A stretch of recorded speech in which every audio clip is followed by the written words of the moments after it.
Hello बच्चों। तो हम लोगों ने कल एक होमवर्क यहाँ पे किया था।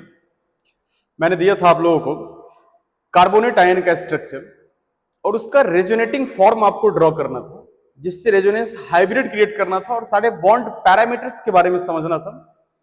तो चलिए उसको डिस्कस करते हैं हम लोग।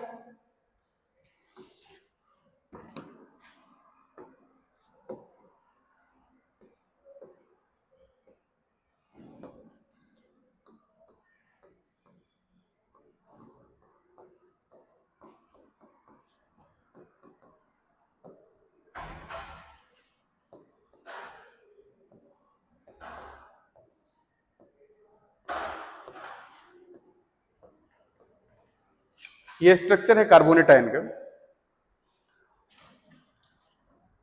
अगर यहां पे बॉन्ड को देख लिया जाए तो ये ए बॉन्ड, ये बी बॉन्ड और ये है सी बॉन्ड। इस सिंपल एक स्ट्रक्चर को देख के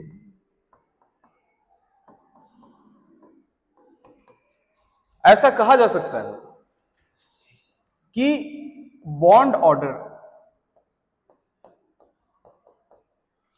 ए के रिस्पेक्ट में 2,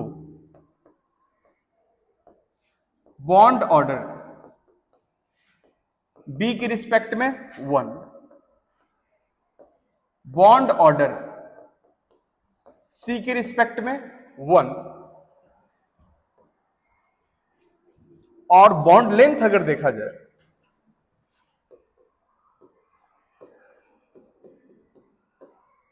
तो बॉन्ड लेंथ सबसे ज्यादा बी और सी का और उससे कम है ए का। ऐसा ये दोनों बॉन्ड पैरामीटर इसको देखने के बाद लग रहा है हमें, लेकिन रियलिटी क्या है कि जब एक्सपेरिमेंटली पता किया जाता है तो देखने को मिलता है जो ए का बॉन्ड लेंथ है वही बी का है और वही सी का है। बॉन्ड पैरामीटर तीनों का सेम आता है, सेम। ये बात कैसे हुआ?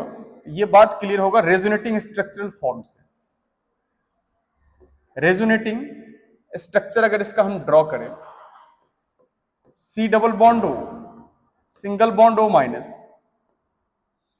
इसका रेजोनेटिंग स्ट्रक्चर दूसरा अगर देखें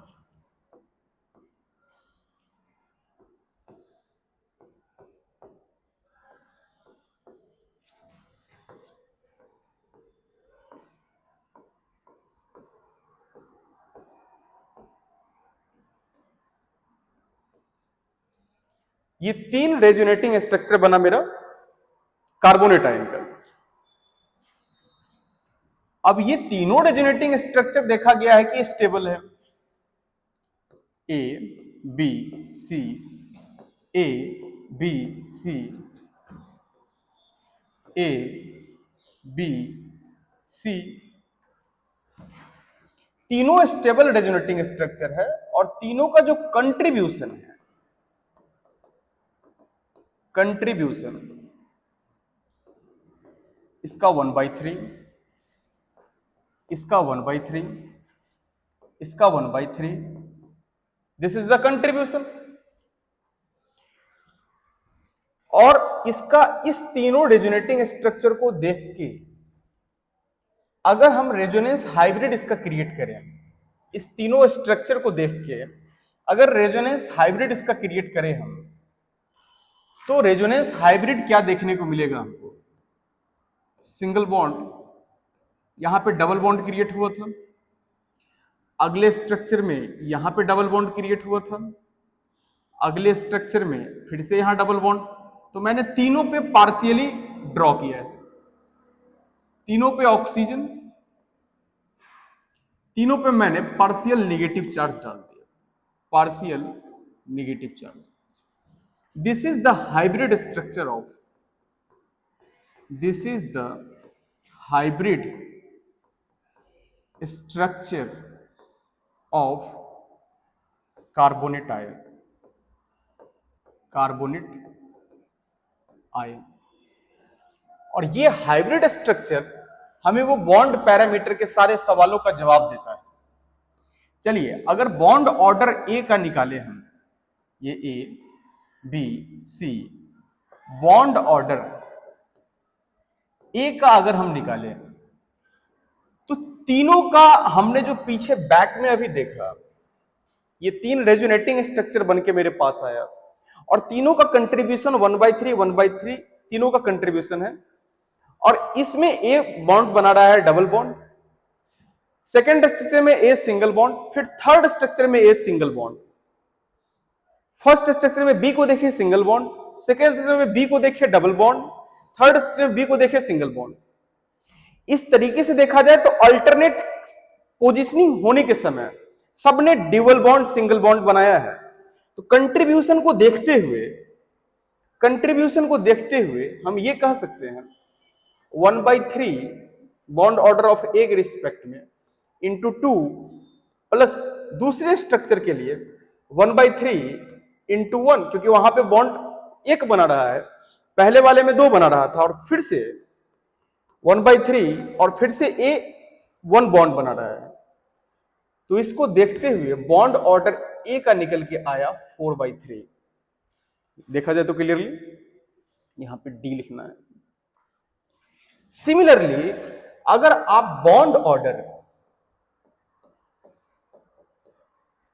बी का चेक करें तो इसी फॉर्म में 1/3 into 1 plus 1/3 into 2 plus 1/3 into 1, ये आपको मिलेगा 4/3।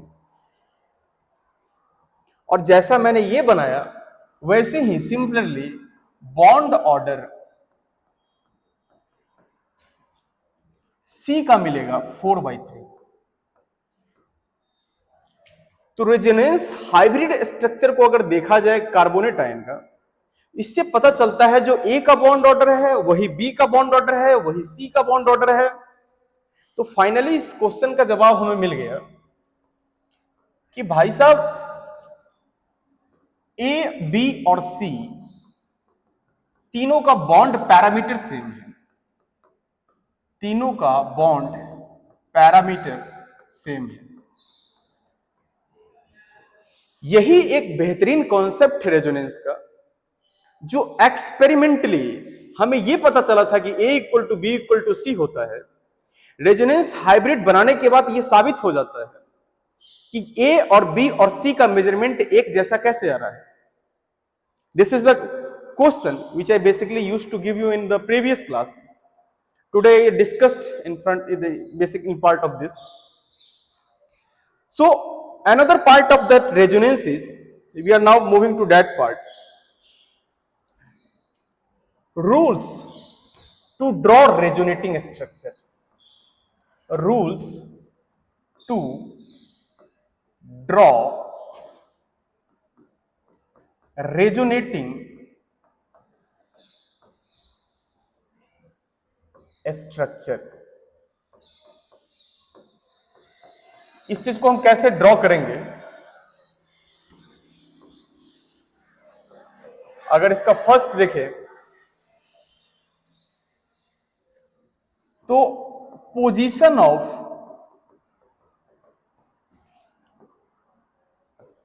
Atoms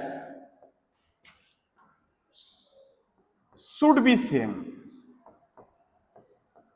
should be same in all resonating structure, in all resonating structure. ये बच्चों मैं अभी तुमको समझा के देता हूं स्ट्रक्चर बना के।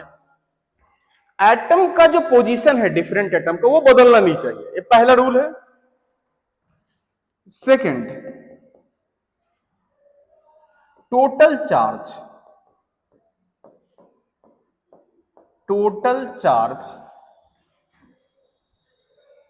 of all resonating structure, of all resonating structure should be same, should be same. Third, unpaired electron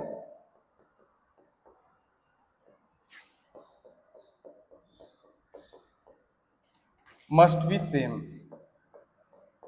must be same। ये तीनों को हम समझाने के लिए हम दो तीन स्ट्रक्चर का भी यूज करेंगे। एटम का पोजीशन चेंज नहीं होना चाहिए, जितना रेजोनेटिंग स्ट्रक्चर हमने बनाया उसमें टोटल चार्ज जो होना चाहिए वो बदलना नहीं चाहिए। अनपेयर्ड इलेक्ट्रॉन जितना है जिस पे, उतना का पॉसिबिलिटी क्रिएट रहना चाहिए सारे रेजोनेटिंग स्ट्रक्चर में। और फोर्थ एंड इंपोर्टेंट पॉइंट जो हम रूल्स में देखते हैं, वो फोर्थ पॉइंट हमारा है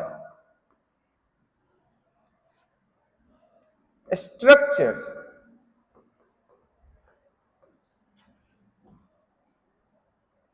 must be valid, valid structure होना चाहिए अकॉर्डिंग टू लुइस रूल। तभी जाके वो सारा रेजोनेटिंग स्ट्रक्चर हमारा पॉसिबल में गिना जाए कि हाँ भाई साहब ये रेजोनेटिंग स्ट्रक्चर है। जैसे मैं एक एग्जांपल आपके सामने लूं, ये चारों पॉइंट को देखते हुए, ये 3 पॉइंट ये रहा और ये मेरा फोर्थ पॉइंट है। इस चारों पॉइंट को देखते हुए मैं एक स्ट्रक्चर आपके सामने देता हूं, जैसे गौर करो। इसको हल्का बड़ा लिख लेते हैं। CH2 minus single bond N methyl group, methyl group, methyl group. ये नाइट्रोजन 4 बॉन्ड बनाया, हमने इस पे डाल दिया प्लस चार्ज। इसी का दूसरा फॉर्म हम ले लें, इस माइनस को यहां पे डालें, CH2 double bond N single bond Me।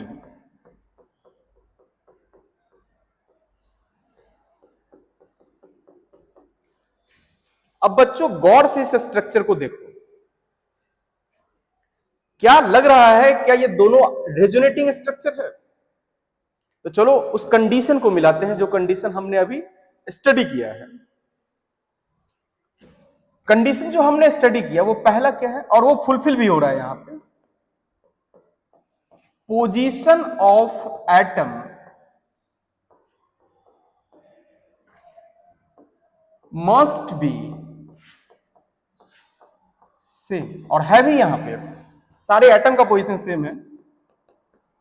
Total charge same, आप गौर करो टोटल चार्ज सेम है दोनों पे, प्लस माइनस जीरो, यहां ऑलरेडी जीरो चार्ज है। थर्ड, अनपेयर्ड इलेक्ट्रॉन सेम,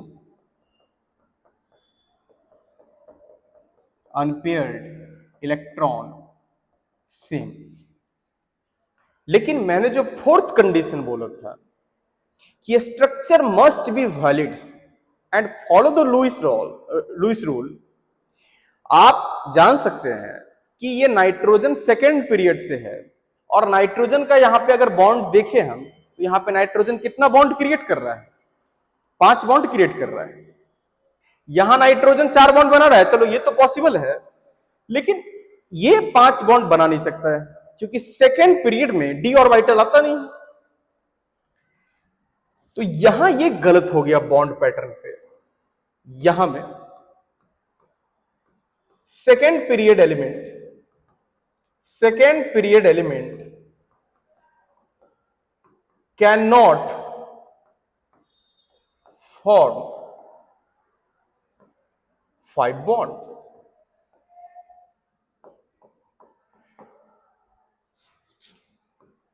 और बेसिकली ये जाना भी जाता है कि nitrogen not able to form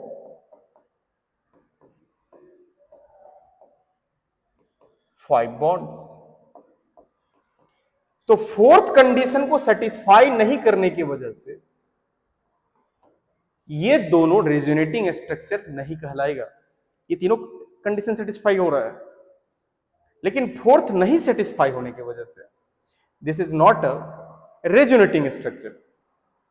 लेकिन यही फुलफिल तब है, यही सेम चीज को अगर मैं इस तरीके से ड्रॉ कर दूं आपके सामने, CH2 minus single bond P, phosphorus ले लू मैं थर्ड पीरियड एलिमेंट है, प्लस एमीन,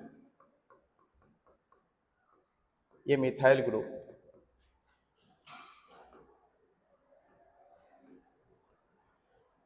CH2 माइनस, और सॉरी माइनस यहां पे क्रिएट नहीं करना है, इस माइनस को अगर मैं ये बॉन्ड के तौर पे शो कर दूं यहां से करने के बाद, जैसे मेरा ये कहना है, तो फिर ये हो जाएगा मिथाइल मिथाइल मिथाइल। अगर अब इसको देखा जाए तो ये दोनों ही रेजोनेटिंग स्ट्रक्चर है, क्योंकि ये सारा कंडीशन को सेटिस्फाई कर रहा है, charge same, position of atom same, number of unpaired electron same, और दोनों possible Lewis structure, both are the follow Lewis structure rule, so this both are the resonating structure. तो चलो ये आज हम लोग का सिंपल क्लास था, बेसिकली ये रेजोनेट फॉर्म पे। कल ही मुझे ये पूरा कर देना चाहिए था, ठीक है।